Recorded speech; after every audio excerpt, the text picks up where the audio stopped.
ስር የተቋቋመ የበጎ አድራጎት ኮሚቴ ሲሆን ኮሚቴው ሁሉም የኦሮሚያ ዞኖች ተሳትፈው እንዲኖረው የኮሚቴው ኃላፊነት ሽግሽግና የአባላት ብዛት በማንኛውም ጊዜ ሊጨመር የሚችል ሆኖ ለጊዜው 13 አባላት ያለው ይሆናል። በዚህ መሰረት አቶ አባብያ አባጆብል የኮሚቴው ሰብሳቢ፣ አርቲስት መሰሉ ታሪኩ የኮሚቴው ምክትል ሰብሳቢ፣ አቶ ለሜ ታዬ ፊዳ የኮሚቴው ጸሐፊ፣ ዶክተር አበበ ገመቹ የኮሚቴው ህዝብ ግንኙነት፣ አቶ ቶሎሳ ኪሼ ሳዶ የስራ አስፈጻሚ ኮሚቴ አባል፣ ዶክተር ገመቹ መገርሳ የኮሚቴው አባል፣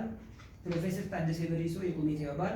ፕሮፌሰር በቀላ ጉተማ የኮሚቴ አባል፣ ፕሮፌሰር ቡመዲ አብዱልዋሃብ የኮሚቴ አባል፣ ዶክተር ጅሬኛ ግንዳባዶቲ የኮሚቴ አባል፣ አባተማ ባጀበል የኮሚቴ አባል፣ ቄስ ብዙ ጅራ ዳባ የኮሚቴ አባል፣ አርቲስት እልፍነሽ ቀኖ የኮሚቴው አባል በመሆን ለብሔራዊ እርቅና ለሀገር ሰላም እንዲሰሩ በፉርቱ በጎ አድራጎት ድርጅት የተዋቀሩ ሲሆን የኢትዮጵያ ፌዴራላዊ ዲሞክራሲያዊ ሪፐብሊክ የሲቪል ማህበረሰብ ድርጅቶች ኤጀንሲ የካቲት 24 2012 ዓ.ም ለኢፌዴሪ ሰላም ሚኒስቴር፣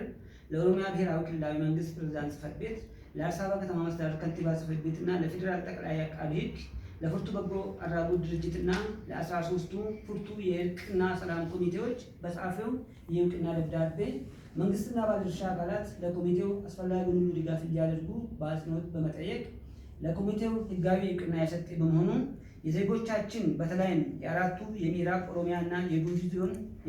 ክልል ነዋሪ ዜጎቻችን ሮሮና ለቅሶን ለፖለቲካ መጠቀሚያነት ሰላማዊ እልባት እንዳያገኝ የሚፈልጉ ግለሰቦችና ቡድኖች የዚህ ኮሚቴ መቋቋም የራስ ህመም የሚሆንባቸው ለጦርነቱና ለግጭቱ ሰለባ የሆኑ ለአራቱ የምዕራብ ኦሮሚያና የጉጂ ዞን ክልል ነዋሪ ዜጎቻችን ህፃናት፣ አዛውንቶች፣ ወጣቶች፣ ተማሪዎች፣ እናቶችና አባቶች ሮሮና ለቅሶ በዘላቂነት ያለውን መፍትሄ ለማምጣትና በሰላም ወጥቶ በሰላም ለመግባት እንዲሁም የጸጥታ መደፍረስ ምክንያት የተቋረጠባቸውን የማህበራዊ ሚዲያ፣ ስልክ፣ ማብራት፣ የመሰረተ ልማት ስራዎች አገልግሎት ለማስጀመር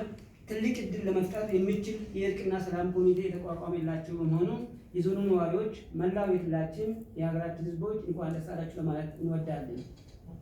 ከላይ በተጠቀሰው መሰረት የተቋቋመው ፉርቱ የእርቅና ሰላም ኮሚቴ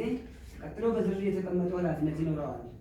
1. ኮሚቴው ለኢትዮጵያ መንግስትና ለኦሮሞ ነጻነት ስሜት ተዋጊዎች